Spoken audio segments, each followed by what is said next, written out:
Hey everyone, it's Miss Brooks with your Daily Dose of Math.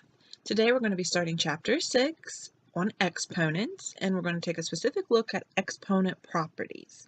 There are 5 exponent properties that we are going to need to use to simplify exponential expressions. The first exponent property is the product of powers. The product of powers states that when multiplying two bases that are the same, you add the exponents. So if you look at our example at the top, x to the m times x to the n. Since both of these exponents have a base of x, we would keep the x and add our exponents together, m plus n. So when you are multiplying exponents with the same base, we need to add the exponents. So let's take a look at number 1. We have x to the 7th times x to the 10th. And x to the 7th, my base is x. And in x to the 10th, my base is x. Since the bases are the same, I'm going to keep that base x. And since I'm multiplying those bases, I need to add the exponents together. 7 plus 10 would make this x to the 17th power. So x to the 7th times x to the 10th is x to the 17th. For number 2, we have 2 to the negative 3rd times 2 to the 4th. In number 2, my base of the first exponent is 2. My base of the second exponent is 2. So I'm going to keep that base 2.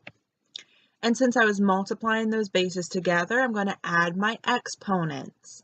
Negative 3 plus 4 would give me an exponent of 1.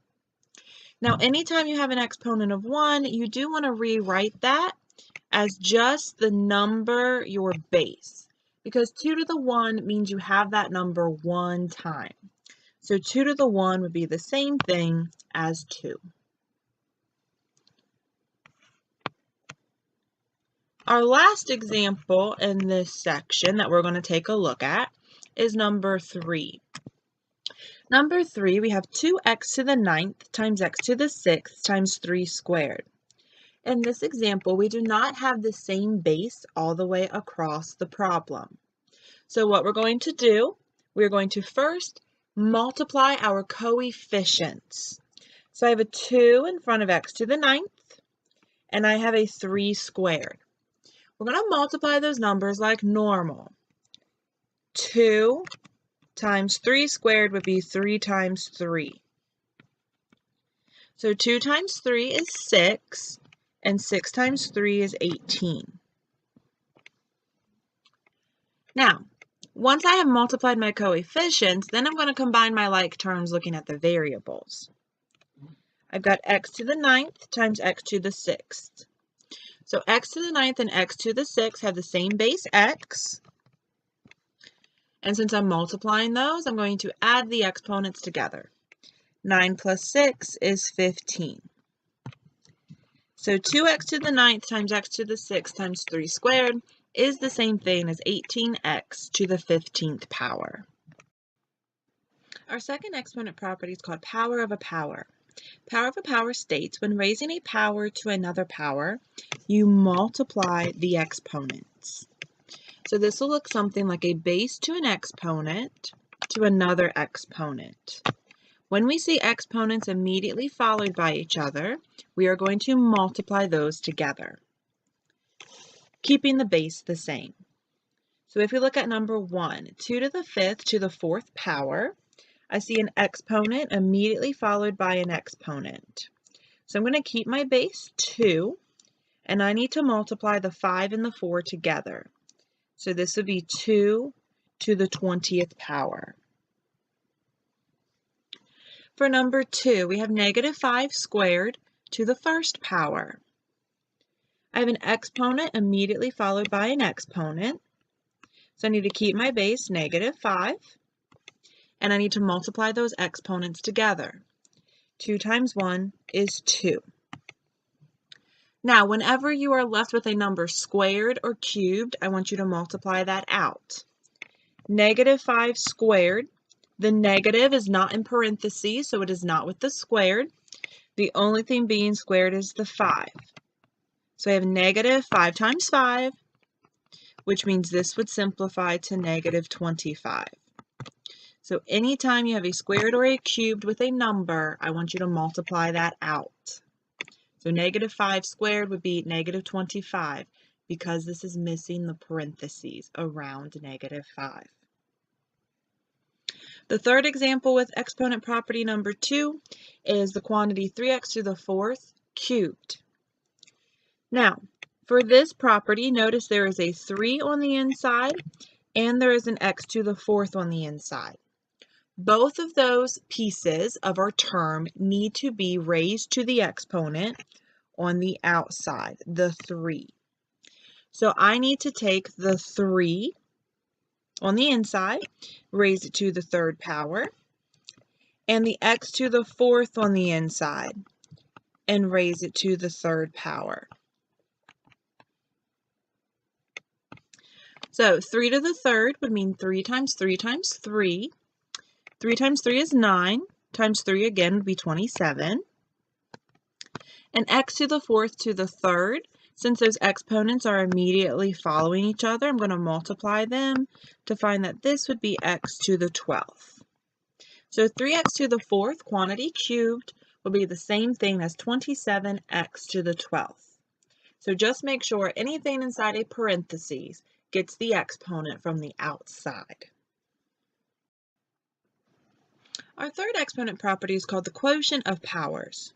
The quotient of powers states that when you divide two bases that are the same, you subtract the exponents.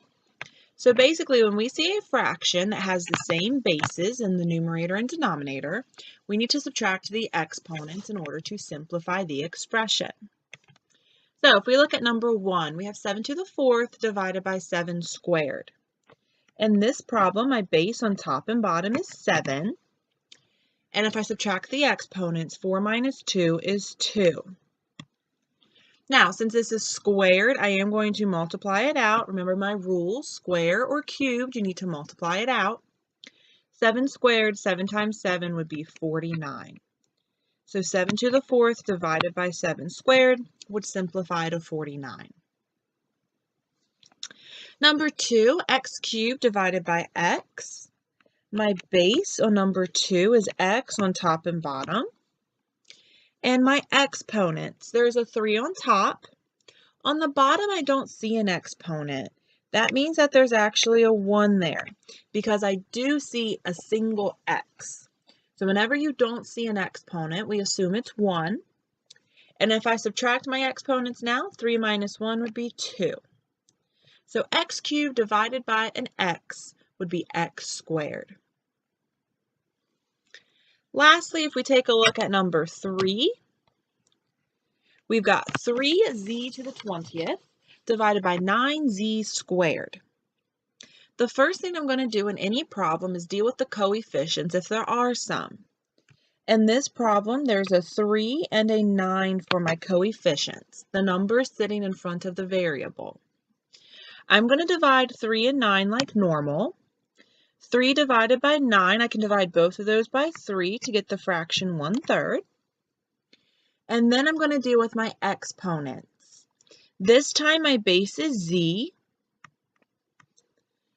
and I need to subtract 20 minus 2. 20 minus 2 is 18.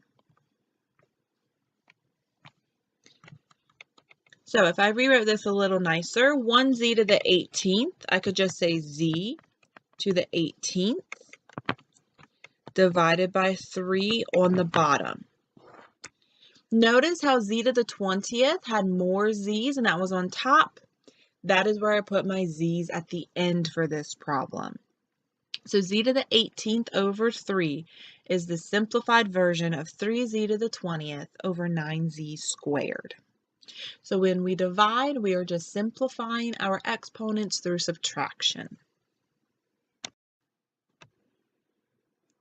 Our fourth property is known as the negative exponent property. For the negative exponent property, it states when given a negative exponent, reciprocate it to make it a positive exponent. Now, if you remember the definition of reciprocate, that's when we flip a fraction, so the top and bottom reverse locations. So at the top, we see if we have x to a negative exponent, it becomes 1 over x to a positive exponent. Whereas if x to the negative exponent is already on the bottom of a fraction, it just becomes a whole number as long as the number was 1 on top. So let's take a look at a couple examples, see how this works. So number 1, we've got x to the negative 4th. I'm not allowed to have negative exponents in math, so what we're going to need to do is reciprocate a fraction. So x to the negative 4th, I don't see a fraction, so I'm going to make one by putting what I have over 1. And what I need to do is flip my location of 1 and x to the negative 4th.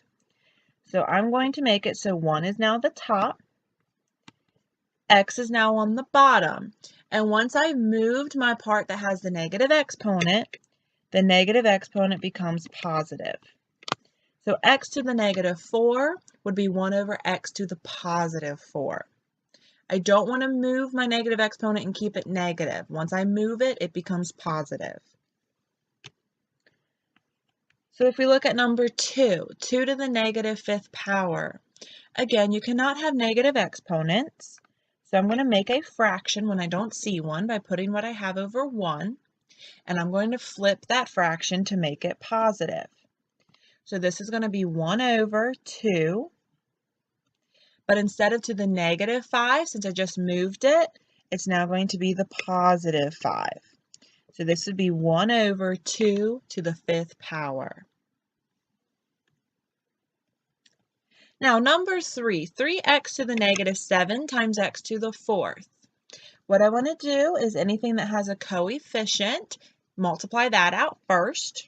In this case, I only have a 3, so I'm going to keep the 3. And then I'm going to combine my like terms, my x's together. So I have same base x, and I'm multiplying. Remember, when you multiply the same base, you add your exponents. Negative 7 plus 4 would be negative 3.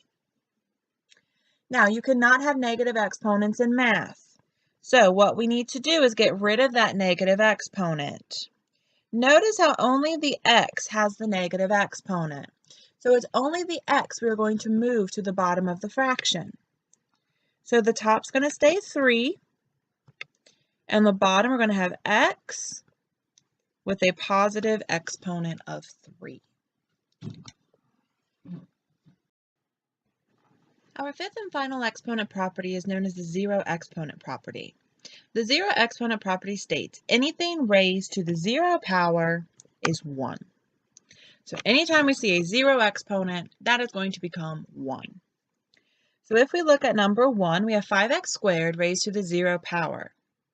Since the 5x squared is in parentheses, everything is being raised to the 0 power. And anything raised to the 0 power is 1. So the answer to number 1 is 1.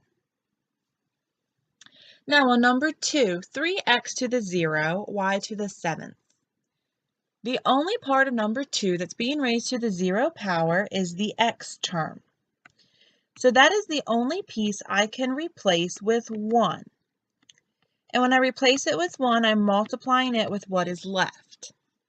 So if I simplify, 3 times 1 is 3, y to the 7th. Number 3, I have 2x to the 0 power, all raised to the 3rd. Again, I need to pick out what part is being raised to the 0. In this case, it's only the x to the 0 on the inside. So I can replace that with 1. And 2 times 1 is 2. So I have 2 on the inside of the parentheses. I still have a 3 on the outside. Since it's to a 3rd power, that's pretty small, we need to multiply that out. 2 times 2 is 4, times 1 more 2 is 8. So number 3 would simplify to 8. We're going to look at one more example on number 5. We have 4x to the 7th raised to the 0 power divided by 3x to the negative 4. So the first thing I'm going to do is simplify the top. I have 4x to the 7th raised to the 0. Everything inside the parentheses is being raised to the 0 power, and anything to the 0 power is 1. So the top of my fraction is 1. The bottom, I still have 3x to the negative 4, but remember, you are not allowed to have negative exponents. So in order to make a negative exponent positive, you got to move it to the other side of your fraction bar. So the only part that's negative is the x piece. So I'm just going to move the x to the top where it becomes positive 4. The 3 is going to stay on the bottom because it did not have a negative exponent. So this concludes our lesson on being able to recognize the 5 properties of exponents. If you have any questions, please ask Miss Brooks. Otherwise, we'll catch you next time on your Daily Dose of Math with Miss Brooks.